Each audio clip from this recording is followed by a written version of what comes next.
प्यारे विद्यार्थियों, आज इस वीडियो में हम राज्य की व्यक्तिवादी या शास्त्रीय उदारवादी धारणा के बारे में बात करेंगे।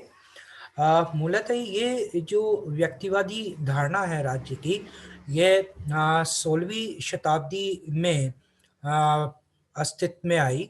धर्म सुधार आंदोलन या पुनर्जागरण के बाद में हम सब जानते हैं कि मध्य युग में जो राज्य था वो बहुत शक्तिशाली था और धर्म का राज्य के भीतर या राजनीति के भीतर हस्तक्षेप हो रहा था। चर्च की सत्ता जब बहुत आक्रामक हुई तब धर्म सुधार और पुनर्जागरण आंदोलन हुआ यूरोप के अंदर। और उसके बाद इस पुनर्जागरण के कारण से ये बात स्थापित हुई कि व्यक्ति जो है वह सबसे महत्वपूर्ण है इस धरती पर, और जितनी भी संस्थाएं हैं वो सब व्यक्ति के लिए बनी हैं या व्यक्ति ने अपने हित के लिए, चाहे वो धर्म हो, चाहे वो राज्य हो, चाहे चर्च हो, इन सब संस्थाओं को व्यक्ति ने अपने लिए गढ़ा है। और इसी रूप में उन्होंने राज्य के बारे में भी ये विचार व्यक्त किया कि राज्य जो है वो व्यक्तियों के द्वारा निर्मित एक संस्था है। लेकिन इन्होंने इस प्रकार से ये जो शास्त्रीय उदारवादी या जिन्हें हम व्यक्तिवादी विचारक कहते हैं, वो आदर्शवादी अवधारणा जिसकी बात हमने कल के वीडियो में की थी, उसके उलट व्यक्ति की स्वतंत्रता को महत्व देते हैं और व्यक्ति को साध्य मानते हुए राज्य को उसका साधन मानते हैं। उनकी जो प्रमुख धारणाएं हैं उनको हम इस रूप में देख सकते हैं। उनकी सबसे पहली जो प्रमुख धारणा है वो ये है कि राज्य एक आवश्यक बुराई है। जबकि आदर्शवादियों ने, हमने कल देखा कि उन्होंने माना कि राज्य अनिवार्य संस्था है, लेकिन उन्होंने ये कहा कि राज्य जो है वो एक आवश्यक बुराई है। यानी राज्य आवश्यक तो है और वह आवश्यक इसलिए है क्योंकि व्यक्ति की सुरक्षा के लिए, व्यक्ति की संपत्ति, उसके जीवन, उसकी स्वतंत्रता, उसकी आजादी, इनकी सुरक्षा के लिए तो राज्य आवश्यक है। लेकिन राज्य इस रूप में एक बुराई भी है कि वह अपने कानूनों के द्वारा व्यक्ति की आजादी पर प्रतिबंध स्थापित करता है या व्यक्ति की आजादी को रोकता है।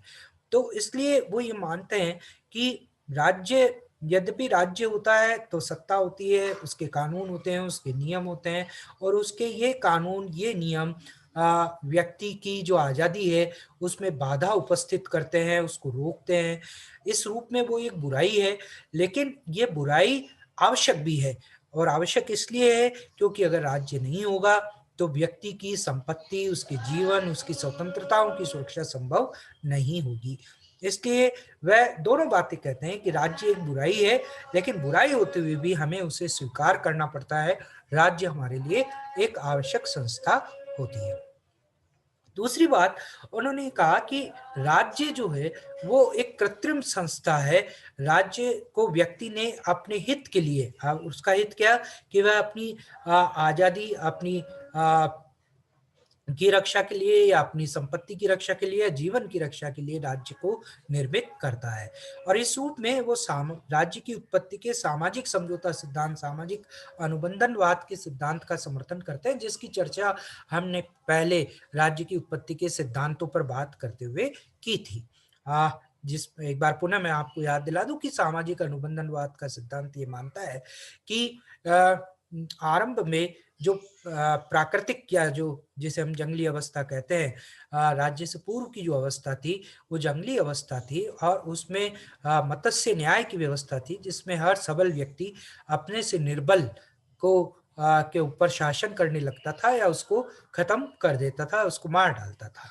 ऐसे में जीवन की रक्षा के लिए व्यक्तियों ने ये सोचा कि सब एक दूसरे को खत्म कर देंगे, जो भी सबल होगा वो अपने से निर्बल को खत्म कर देगा, तो ऐसे तो पूरी मनुष्य जाति समाप्त हो जाएगी। तो ऐसे में मनुष्य ने अपने जीवन की रक्षा के उद्देश्य से, और वह जो कुछ प्रकृति से प्राप्त करता है जो कुछ वो संचित करता है संपत्ति के रूप में, उसकी रक्षा के लिए और अपनी स्वतंत्रता की रक्षा के लिए राज्य को बनाता है। इस प्रकार से राज्य एक कृत्रिम संस्था है, जिसे व्यक्ति ने अपने हित में बनाया है। इसीलिए साध्य जो है वो व्यक्ति है, क्योंकि व्यक्ति ने राज्य को बनाया है, राज्य ने व्यक्ति को नहीं बनाया है। इसलिए साध्य व्यक्ति है और राज्य उसकी व्यक्ति की स्वतंत्रता, संपत्ति और जीवन की रक्षा करने का साधन है। इस रूप में राज्य साधन है और व्यक्ति साध्य है। तो आप देखेंगे कि आदर्शवादियों से बिल्कुल उलट ये धारणा है। जहाँ आदर्शवादियों ने राज्य को साध्य माना और व्यक्ति को साधन माना, वहाँ पर व्यक्तिवादी जो धारणा है, वह राज्य को साधन और व्यक्ति को साध्य मानती है। वो ये कहते हैं कि राज्य व्यक्ति की स्वतंत्रता व अधिकारों की सुरक्षा के लिए आवश्यक है। वह राज्य की सत्ता या उसकी शक्ति या कानून का वहीं तक समर्थन करते हैं जहां तक वह व्यक्ति की स्वतंत्रता के लिए जरूरी है। हॉब्स और मैकियावेली भी इसी अर्थ में राज्य की शक्ति का समर्थन करते हैं। यानी राज्य के कानून वहीं तक व्यक्ति मानने के लिए तैयार होता है, उसकी शक्ति, राज्य की शक्ति को, सत्ता की शक्ति को वहीं तक मानने के लिए तैयार होता है जहां तक वह उसकी आजादी, उसके जीवन, उसकी स्वतंत्रता की, उसकी संपत्ति की रक्षा के लिए जरूरी है। हाँ, जैसा अभी मैंने बताया कि व्यक्तिवादी ये मानते हैं कि राज्य के जो कानून होते हैं वो व्यक्ति की स्वतंत्रता में बाधक होते हैं, इसलिए वो बुराई है। इसलिए वो ये कहते हैं कि राज्य को व्यक्ति के जीवन में कम से कम हस्तक्षेप करना चाहिए।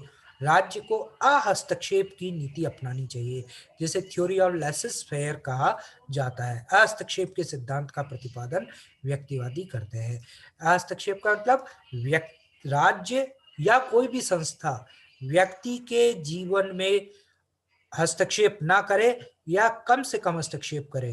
राज्य कहाँ तक हस्तक्षेप कर सकता है व्यक्ति के जीवन में? जहां तक उसकी सुरक्षा का प्रश्न है। इसके आगे राज्य व्यक्ति के जीवन में, उसकी स्वतंत्रता में, उसकी संपत्ति के अधिकार में, बाजार में, उसके जीवन के सामाजिक पक्ष में, किसी भी पक्ष में हस्तक्षेप नहीं कर सकता। यानी राज्य का केवल एक ही काम है व्यक्तिवादियों की नजर में, और वो काम है सुरक्षा। ओनली सिक्योरिटी, व्यक्ति सुरक्षा। और सुरक्षा का काम कौन करता है? पुलिस। तो जो पुलिस का काम है केवल वही राज्य का काम है। इसके अलावा राज्य का कोई हस्तक्षेप व्यक्ति के जीवन के किसी भी क्षेत्र में, चाहे वो उसका आर्थिक क्षेत्र हो, चाहे वो उसका सामाजिक क्षेत्र हो, चाहे वो उसका राजनीतिक क्षेत्र हो, उसमें राज्य का हस्तक्षेप नहीं होना चाहिए।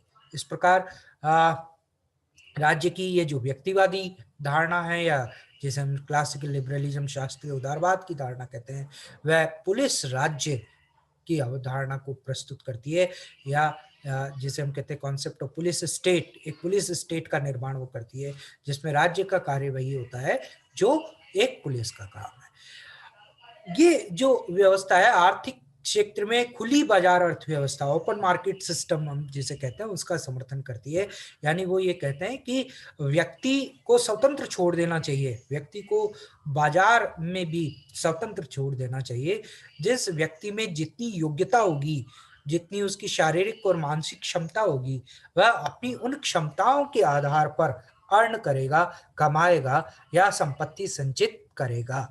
राज्य को किसी भी प्रकार की सहायता या किसी भी प्रकार का हस्तक्षेप व्यक्ति के की अर्थ के संपत्ति अर्जन में नहीं करना चाहिए। उस पे किसी भी प्रकार, न तो वो किसी व्यक्ति को संपत्ति अर्जित करने से रोके, और न ही जो उसने संपत्ति अर्जित की है उस पर किसी प्रकार का नियंत्रण राज्य स्थापित करे। एक ओपन मार्केट सिस्टम होना चाहिए जिसमें हर व्यक्ति स्वतंत्र है कमाने के लिए। उनमें आपसी प्रतियोगिता होगी, उस प्रतियोगिता में जो जितना समर्थ होगा शारीरिक और मानसिक रूप से, वह अपनी उस सामर्थ्य या अपनी उस योग्यता की बलबूते पर कमा लेगा या संपत्ति अर्जित कर लेगा। इस विचार का समर्थन जो है वह उदारवादी अर्थव्यवस्था, उदारवादी जो शास्त्रीय उदारवादी है या व्यक्तिवादी विचारक है, वो करते हैं। उन्होंने खुले समाज, ओपन सोसाइटी की बात की कि समाज भी जो है खुला होना चाहिए। व्यक्ति का जो सामाजिक जीवन है उसमें बिल्कुल खुलापन होना चाहिए, उसमें किसी प्रकार के नियंत्रण स्थापित नहीं होने चाहिए। जैसे मान लीजिए व्यक्ति किसके साथ सामाजिक संबंध स्थापित करना चाहता है, वह किसके साथ शादी करना चाहता है, किसके साथ दोस्ती करना चाहता है। ये जो सारी बातें हैं वो व्यक्तिगत स्वतंत्रता का विषय है, उसमें राज्य या समाज को किसी प्रकार का हस्तक्षेप नहीं करना चाहिए, वही अहस्तक्षेप हस्तक्षेप ना करे।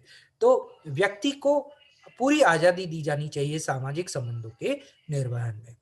फिर ये जो व्यक्तिवादी विचारक हैं, ये धर्म के संबंध में भी व्यक्ति को स्वतंत्रता देने की बात करते हैं, धर्मनिरपेक्षता की बात करते हैं कि व्यक्ति जो है वह उसको ये स्वतंत्रता होनी चाहिए कि वह किसी भी धर्म को माने या किसी धर्म को ना माने। वह किसी भी पूजा पद्धति, उपासना पद्धति को अपनाए या कई लोग हो सकते हैं जो ईश्वर में विश्वास ना करें और पूजा को ना अपनाएँ। तो ये व्यक्ति का निजी मसला है, व्यक्ति का व्यक्तिगत मामला है, उसको उसमें स्वतंत्र छोड़ देना चाहिए।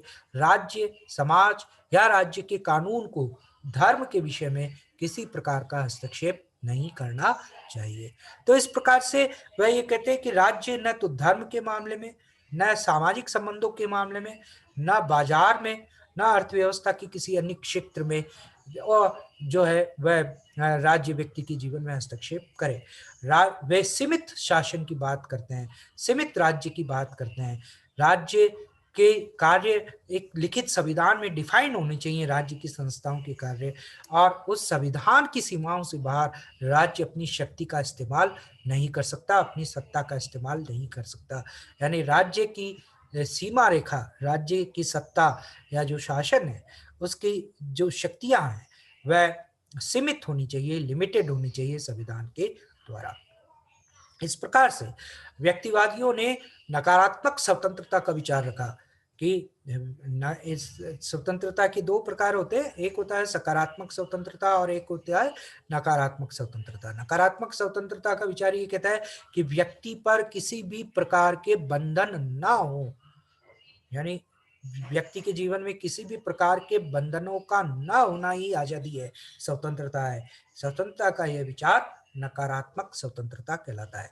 जबकि सकारात्मक स्वतंत्रता का विचार ये कहता है कि स्वतंत्रता के लिए आवश्यक उन परिस्थितियों स्वतंत्रता तब होगी जब उन आवश्यक परिस्थितियों का निर्माण किया जाए, जिसमें व्यक्ति अपने स्वतंत्रता या अपने अधिकारों का इस्तेमाल कर सके।